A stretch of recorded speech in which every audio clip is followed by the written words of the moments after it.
ఉత్తరాఖండ్ పల్టాన్ బజార్ విషయానికి వస్తే ఇక్కడ ఒక చాలా ఇంట్రెస్టింగ్ అంశం ఇది. మొన్నటికి మొన్న మనం కన్వార్ యాత్ర సందర్భంలో ఎవరి షాప్ వాళ్ళ పేరు బయట పెట్టాలి అని చెప్పేసి ఒక రూల్ తీసుకురావడం, దాని మీద పెద్ద వివాదం జరిగింది, అంత అయింది. ఇప్పుడు రీసెంట్ గా ఉత్తరాఖండ్ లో ఏంటంటే ఒక చార్ధామ్ కి సంబంధించినటువంటి ఆ ఏరియాలోనే ప్లేస్ కలి పల్టాన్ బజార్ అనే దగ్గర ముస్లిం ట్రేడర్స్ కొంతమంది ఇల్లీగల్ గా అక్కడ పనిచేస్తున్నారు, వాళ్ళు చాలా మందికి ఇబ్బందులు క్రియేట్ చేస్తున్నారు అని పెద్ద ఆందోళన జరిగింది. ఆల్మోస్ట్ అక్కడ గొడవ విపరీతంగా సీరియస్ అయిపోయిన పరిస్థితి. సో ఇప్పుడున్న పరిస్థితులు ఐడి ప్రూఫ్ ఖచ్చితంగా అక్కడ పెట్టాలి అని ఒక డిమాండ్ విపరీతంగా పెరిగింది. ఏం జరుగుతుంది అక్కడ ఒకసారి చెప్తారని? ఉత్తరాఖండ్, ఉత్తరప్రదేశ్ ఆ ఏరియాల్లో ఈ ట్రేడ్ పేరిట జరుగుతున్నది ఏంటి? అది ఇంకో జిహాద్. అది మనం లవ్ జిహాద్ గురించి విన్నాం, ల్యాండ్ జిహాద్ గురించి విన్నాం. మేము ఇదే పరిస్థితి కేరళలో కూడా జరుగుతుంది సాయి గారు. ఇన్ఫ్యాక్ట్ నేను చెప్పట్లేదు, ఎన్ఐఏ చెప్పారు. అక్కడ కొన్ని షాప్స్లో 10 పైసా సేల్స్ కూడా కావు పొద్దునుంచి సాయంత్రం దాకా. కానీ వాళ్ళు జిఎస్టీ ఫైలింగ్ చూస్తే ఒక రోజు 10,000, 20,000, 30,000 చిన్న చిన్న షాప్. కొన్ని కేసులు ₹1,00,000 సేల్స్. ఇప్పుడు కాదు, 6 సంవత్సరాల ముందు నుంచి మొదలైంది. చాలామందిని రేడ్ చేస్తున్నారు, పట్టుకున్నారు. వీళ్ళేం చేస్తారంటే ఇన్వాయిస్లు రేస్ చేస్తారు. మేము పంజాబ్లో ఒక ట్రేడర్కి అమ్మేశాం, 16 టీషర్ట్లు అమ్మేశాం. 16 టీషర్ట్లు పంజాబ్ ఉన్నవాడు ఇక్కడ నుంచి కొనుక్కుంటున్నాడు ఆన్లైన్గా వీళ్ళ దగ్గర నుంచి. ఆలోచించండి ఎక్కడ జరుగుతుంది. అన్ని ఫేక్ డీల్స్. అట్లాంటి కంపెనీ లేదు వాళ్ళు పంజాబ్కి వెళ్ళినప్పుడు, అట్లాంటి ఇండివిజువల్ లేడు. డబ్బులు బయట లోపల తీసుకొస్తున్నారు, దీన్ని హవాలా చేస్తున్నారు, బ్లాక్ని వైట్గా కన్వర్ట్ చేస్తున్నారు. అక్కడ మీరు చూస్తే ఈ especially northern Kerala, Malappuram district, ఆ కోഴിకోడ సైడ్లో చిన్న చిన్న షాప్స్ చాలా ఉంటాయి. ఏది ఫ్యాన్సీ షాపులు, బేకరీ షాపులు, ఇట్లాంటిది. And all belonging to one community. అక్కడే క్యాష్ రొటేట్ చేస్తారు. సో ఇదే ప్రాబ్లం మొదలైంది యూపీలో కూడా. యూపీలో మనం చూసాం ఏం చెప్పారు Yogi Adityanath government, you have to write the name of the shop owner in the front board. మనం దీనికన్నా ముందు కూడా చూసుంటాం సాయి గారు. మీరు ఏదైనా ఈవెన్ ఆంధ్ర వైపు వెళ్తే కూడా ప్రొప్రైటర్ నేమ్ రాసి ఉంటుంది అక్కడ. అవును, ప్రొప్రైటర్ సో అండ్ సో అని చెప్పేసి. ఎందుకంటే కోయంబత్తూరుకి వెళ్ళండి మీరు, అక్కడ మీకు దేవి సారీస్, శాంతి సారీస్, ఇట్లాంటి సారీ షాపులు కనిపిస్తాయి మీకు. కానీ ఓనర్ ఎవడని అడిగితే మీరు ఊబర్లో వెళ్తున్నప్పుడు అయిపోతుంది, ఉన్న డ్రైవర్ పేరు ఒకటి, గూగుల్ పే చేస్తున్నప్పుడు ఇంకో పేరు వస్తుంది. సో ఇదే ప్రాబ్లం అనమాట. సో ఏమైంది, పల్టన్ బజార్ దేహరాదూన్లో ఉన్న ఫేమస్ ప్లేస్ అనమాట. అక్కడ ఒక మహిళ కంప్లైంట్ చేసింది. షూ షాప్కి వెళ్తే, ఒక ఫుట్వేర్ కొనడానికి వెళ్తే అక్కడ ఒక ట్రేడర్ నాతో మిస్బిహేవ్ చేశాడని చెప్పి పోలీస్ కంప్లైంట్ ఇచ్చింది ఆమె. అక్కడి నుంచి మొదలైంది గొడవ. పోలీసు వాడు ఈడెవడని వెళ్తే వాడు కనిపించలేదు, ఎవడని తెలియదు, ఈడెవడరా ఎవడని చెప్పి. దానికన్నా ముందు ఏం చేశారంటే ఈ అక్కడున్న విలేజెస్, చాలా విలేజెస్ వాళ్ళ పంచాయతీ పెట్టుకొని వాళ్ళేం డిసైడ్ చేశారంటే ఈ వికెట్ ఇట్లాంటి ఏరియా, మా ఏరియాలో రోహింగ్యాలు రాకూడదు, ముస్లిమ్స్ రాకూడదు అని బోర్డు పెట్టారు. ఇది ఆల్మోస్ట్ 2-3 నెలల ముందు జరిగిందనమాట. మా ఏరియాలో రోహింగ్యాస్ రాకూడదు అండ్ ముస్లిమ్స్ రాకూడదు అని చెప్పి.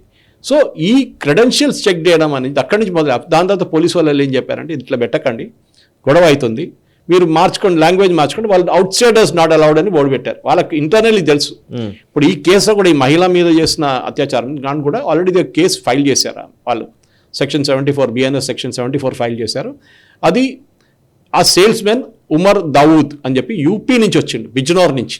ఓకే, వాడు యూపీ నుంచి వచ్చి ఉత్తరాఖండ్లో దేహరాదూన్లో పల్టన్ బజార్లో పనిచేస్తున్నాడు. ఆలోచించండి ఎక్కడ దాకా వీళ్ళ రీచ్ ఉందనేది.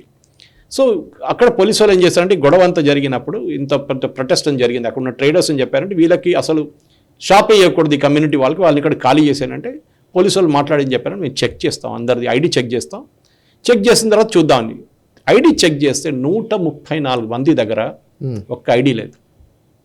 మనం ఎవరైనా కానీ మన పర్స్లో ఆధార్ ఉంటుంది, ఎవరైనా కానీ డ్రైవింగ్ లైసెన్స్ ఉంటుంది, పాన్ కార్డ్ అందరు తీసుకొని తిరగాడు అనుకోండి, డ్రైవింగ్ లైసెన్స్ లేకుంటే మినిమం ఒక ఆధార్ కార్డ్ అయితే ఉంటుంది. ఏం లేదండి, 134 మంది అరెస్ట్ చేసి పోలీసు వాళ్ళు తీసుకెళ్లారు. 2 రోజుల ముందు జరిగింది ఇది.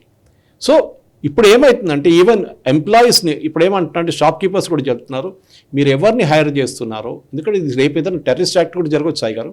వాడు తీసుకెళ్ళి బాంబు పెడితే ఎట్లా తెలుసు, మీరు వాడు ఎవడని మీకు ఎట్లా తెలుసు, తెలియదు, వాడు బ్యాక్గ్రౌండ్ తెలియదు, ఏం తెలియదు.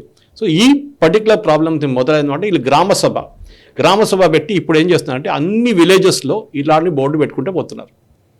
నా ఒకవైపు చూస్తే ఇట్ ఈస్ నాట్ కరెక్ట్ ఒక కమ్యూనిటీ టార్గెట్ చేయడం, కానీ ఆ కమ్యూనిటీ ఇట్లాంటి ఒక జిహాద్ చేస్తే, షాపింగ్ జిహాద్ అని చెప్పొచ్చు, ఆ జిహాద్ చేస్తే డెఫినెట్లీ ఇట్లాంటి సెక్యూరిటీ విలేజెస్ వాళ్ళు ఉంటారంటే మా సెక్యూరిటీ చాలా ఇంపార్టెంట్. ఎవడో బయట నుంచి వచ్చి మా మహిళల మీద చేయబెడుతున్నారు, వాళ్ళని ఇక్కడ ఉంచకూడదు, వాళ్ళని పంపించేసేయండి అని చెప్తున్నారు. సో ఎందుకంటే అక్కడ పక్కన మనం యూపీలో జరిగినప్పుడు ఇంత పెద్ద గొడవ జరిగింది సాగర్, మన అందరికి తెలుసు. యూపీలో చేసినప్పుడు సుప్రీంకోర్టుకి వెళ్ళారు. సుప్రీంకోర్టు ఏమన్నారు, ఈ కేసుని ఇట్లా చేయకూడదు, మీరు పేర్లు పెట్టకూడదు అన్నారు. ఓకే, దే విడ్రూ ద థింగ్, అయిపోయింది. కానీ ఈ షాపుల పేరు మీరు ఎందుకు మీ ఒరిజినల్ పేరే పెట్టండి, మీరు ఎందుకు భయపడుతున్నారు? అదే అడగాల్సిన ప్రశ్న. చాలామంది అదే అడుగుతున్నారు. మీరు పెట్టిన పేరు మీరు ఎందుకు మార్చుతున్నారు? మీకు ఏంటి భయం? You should state your own name, there is no problem. ఇప్పుడు హైదరాబాద్లో మనం చూసే ఎన్నో షాప్స్లు ఉంటాయి, ఆ పేర్లు ఉన్నాయి దానికి, కానీ కొంతమంది చేంజ్ చేస్తారు కావాలని చెప్పి, ఎందుకంటే they want give a secular name అంటారు దాన్ని. సో సాయిగారు, ఇది ఒక problem that is come from insecurity. ఆ ఏరియాలో ఉన్న ప్రజల ప్రాబ్లం అన్నమాట. ఇన్ఫ్యాక్ట్ విలేజెస్ ఏమంటున్నారు, మా సేఫ్టీ అండ్ సెక్యూరిటీ చాలా ఇంపార్టెంట్.